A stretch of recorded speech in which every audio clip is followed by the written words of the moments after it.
J'ai travaillé toute ma vie à faire de la musique pour le théâtre, à faire de la musique pour le cinéma. À un moment donné, je me suis dit, ce qui est le meilleur art pour raconter une histoire en musique de la meilleure des manières. Et c'était simple de se dire, c'était l'opéra. Je me suis dit, il faut que je me fasse un opéra, un vrai, où tout est réuni. 1, 2, 3.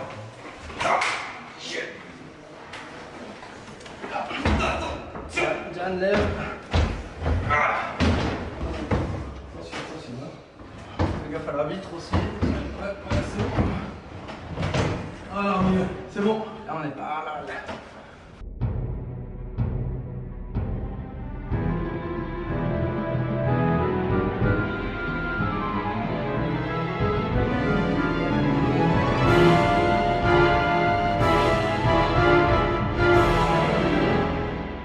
Donc j'ai dû me mettre en chasse pour un scénariste. J'ai rencontré Enki Bilal et naïvement je lui ai demandé est-ce que l'opéra t'intéresse. Il m'a dit non, pas du tout. Mais mon scénariste, Pierre Christin, il rêve que de ça. Il nous a mis en contact, je l'ai rencontré et puis très vite il y avait un premier synopsis de ce qui allait devenir la Citadelle de Verre. C'est tout découvrir en fait. Oui. Je connais la musique, je connais le texte, mais maintenant ça prend vie. C'est ça qu'on peut utiliser, oui. mais il l'avait inventé avec une accroche sur le bras. Ouais. C'est bien, c'est bien. Tu veux faire la photo? Oui, je vais faire une photo. Ah oui, moi je vais en faire une aussi. Ça c'est une arme quand même qui est efficace, c'est pas des trucs de. C'est pas des trucs comme de ça, Valérian. Ça se naît comme ça. Laura, ça se naît comme ça? Oui, et puis. Non, tu sais ce qu'on va faire? On va habiller Enki en envahisseur. C'est vrai que quand je les ai rencontrés, j'étais familier de l'univers de Christin et Bilal, je connaissais leurs bouquins, je connaissais Pilote et tout ça. Et le jour où il a fallu se mettre en production, c'était logique que de demander à Bilal de créer les décors et les costumes. Et là, il a spontanément dit oui.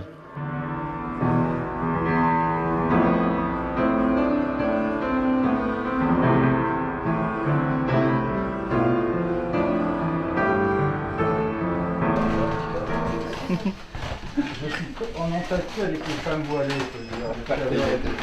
Alors c'est pour ça qu'on le serrait un peu plus pour que ça fasse un peu moins l'effet. c'est bien, hein?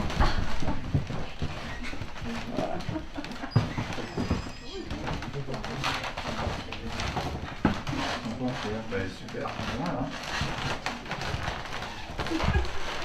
C'est bien.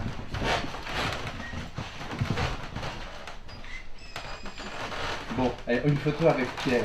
Donc on va dire Christin Bilal. Choisissez votre. Choisissez Vous allez votre dans le fond des favori. photos.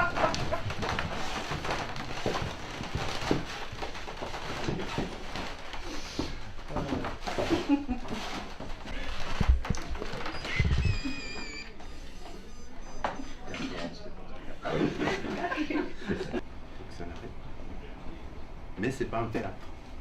Mais c'est bien ce côté hybride, un peu. Tout à fait. Bonjour. Bonjour. Laura. Voilà, je disais qu'ici, je sens qu'on travaille et qu'on fait des trucs utiles. Mais bravo hein, pour les requins marteaux là, c'est super, hein, c'est très bien fait. Merci.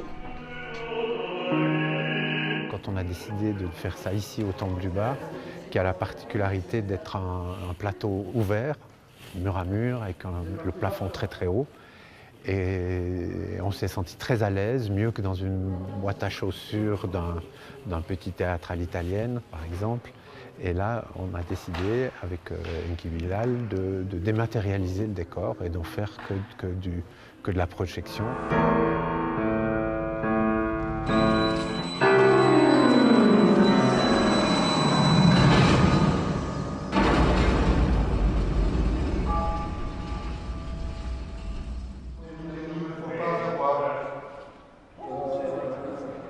Et là, il y a un truc, tu vois, c'est surtout vraiment dans l'espace personnel de Il ne faut pas avoir peur, vous serez réagis. Il ne faut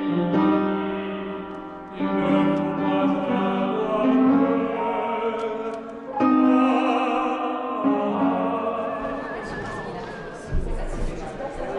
S'il vous plaît, je vous dis sur une seconde musicale.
chante je suis seul, en ne la regardant pas, tu vois. Du coup, ils sont très seuls. Ils sont très seuls, mais ils sont ensemble.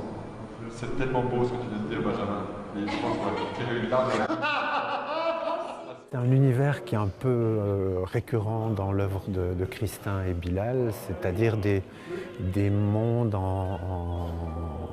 des mondes finissants, où tout à coup la guerre civile approche, les gens n'ont plus tout ce qu'il faut, et puis ça fait un monde où il y a des gens qui s'en vont, qui prennent le train, des émigrés qui deviennent des immigrés, et puis une menace qui est généralement totalitaire ou qui vient tout à coup prendre cette gare qui est une citadelle, mais fragile, donc de verre. Et puis, tout à coup, en musique comme dans le scénario, il y a la mainmise du totalitarisme sur un lieu où tout se fige, plus rien n'existe, même la musique n'est plus qu'une seule note, longue note. Mais tout ça, c'est avec toujours une petite lueur d'espoir que la rébellion, la révolution peut continuer, parce qu'il y en a quand même un ou deux qui ont réussi à s'échapper. Mais la fin est noire, volontairement, parce qu'on ne peut pas parler du noir sans le montrer.